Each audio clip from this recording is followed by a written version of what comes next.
Hello there, Drew Hanish Whiskey Lore. Time for another whiskey tasting. And today I am headed to Scotland and a whiskey called Glen 12. I wanted to do a tasting before I run out of this bottle because I like this bottle. It's one of the whiskeys that I put on my always have some Glen 12 around because it's good stuff. So it is a more complex whiskey. And so it's one of those that is better when you're kind of relaxing and you have time to pay attention to what it is that you're drinking. It's not really a conversational whiskey to me. It can work that way, but for me, it's always kind of held a special place for me in terms of just a private dram, if we want to call it that. So I started to dig in a little bit into the history because I've done a video on this whiskey before, but in the past gave some background history on it.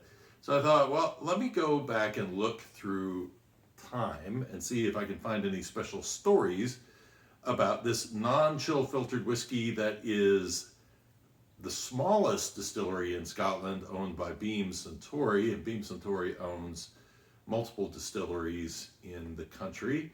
Probably most notable would be Laphroaig or Auchentoshan. Those are two big ones, or Bowmore is another one. And this one has a date that goes all the way back to 1797, which is not as old as Bowmore, but is a fairly old distillery. I mean, going that far back. And so I thought, well, there's got to be some history around this that maybe I can find in old newspapers. Well, the only thing I could find really were job offers of a mashman or having a new distiller come in, give references, you must be polite, you must be, that kind of thing.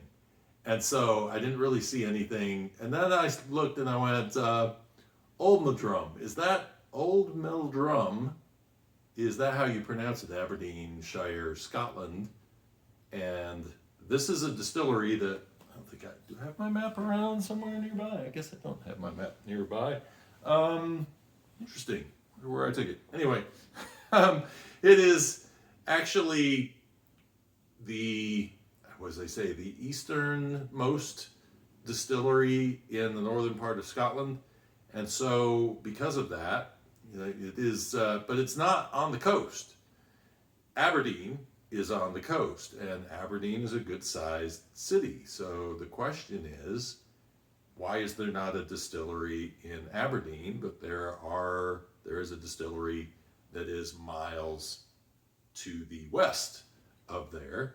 And so I thought, well, I'll look that up and see if I can find out anything, because the only other thing I found out on their history, which this shows you about where it's located and the time period in like the 1860s, they were offering people to come by and pick up turnips because they had lots of turnips for sale. So interesting. So what I found was I started digging into Aberdeen and going, all right, is there something in Aberdeen that I should find? And I found that there was a distillery called the Bon Accord, which is French for good agreement. And so Bon Accord is actually the motto of the city of Aberdeen, and they had a distillery. 1855 is when it was established, Bon Accord Distillery. Unfortunately, it was burnt to the ground, or it had a bad fire. I don't think it completely burnt down because they started back up again, and that was around 1896. So then they tried to establish it again, and then it burned again in 1910, which was a real issue back then of having distilleries going up in flames. There were so many different things that could be a catalyst for it. But this was during a time when whiskey was in a bit of a depression, and so it wasn't rebuilt after that. After 1913, they basically gave up and said, all right, no more. So as far as I know, there had not been another distillery in Aberdeen since then. Now I saw, and I got distracted, so I didn't look to see any more information on it. It looks like there may be a distillery there now, but it'd be a fairly new distillery, and so sooner or later I'll check into that. Anyway, sometimes these are the struggles of somebody going back and looking for history, trying to see if you can find something interesting, and all you find are want ads.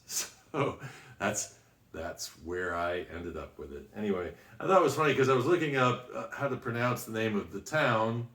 Oldman, was it Oldman, Old Mildrum. I'm sure I'm not saying that properly. Probably much more fluid in the way that they say it. Meldrum is the name of the town, I guess, and Old Meldrum is like a certain portion of it. I don't know. Anyway, gonna have to go back to Scotland. Gonna have to visit this distillery and learn a bit more about it and pass it on to you because it is one of my favorite distilleries in terms of the juice that they produce. This is 48% ABV, so applause to them for making a spirit that is going to have some impact on the palate, and non-chill filtered. And I was like I say, it was kind of interesting as I was going through and doing this reading, and wanted to find out what the name of the town was, and everybody is telling you how to pronounce Glen Geary. And when I say Glen Geary and you look at the way it's spelled, you go, okay, I understand why they want to tell you how to pronounce it. So this is a whiskey that on the nose has a very heavy pear influence to it. There's some really nice sweet spices coming in here. Nice floral nose. A lot of times I will hear heather. It says heather on the label. That's that floral note I'm picking up, I'm sure. But I have not been around heather enough to be able to tell you exactly what that scent is. So that's one of my weaknesses in the Scotch world. But really nice spices. Get a nice little grain note there on the nose also. Little honey maybe. Cheers.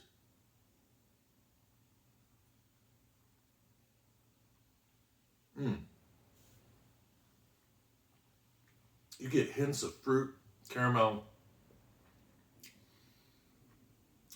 spices, ginger on the finish. What's really interesting is it doesn't have a heavy wood influence throughout until the finish. And then there's a nice bit of heat that comes in from that ginger note and some wood spice as well. So the wood isn't really prevalent on the nose, on the palate. It all comes in on the finish. And like I say, it's a bit of a ride as you're going through, but there's a lot of different stuff going on there. I love the fact that there's still that little bit of heat on the palate after it's all said and done. It'd be great to know where that comes from, because I expect something like that maybe out of a rye whiskey. I don't really expect it so much out of a single malt whiskey, but it is here, and it just adds a really interesting bit of character to this particular whiskey. I hope you enjoyed this review. If you did, please give me a like and subscribe if you'd like to watch more of these down the road. I am off for the weekend, and I will see you guys again coming up next week. Until next time, cheers and Slainte.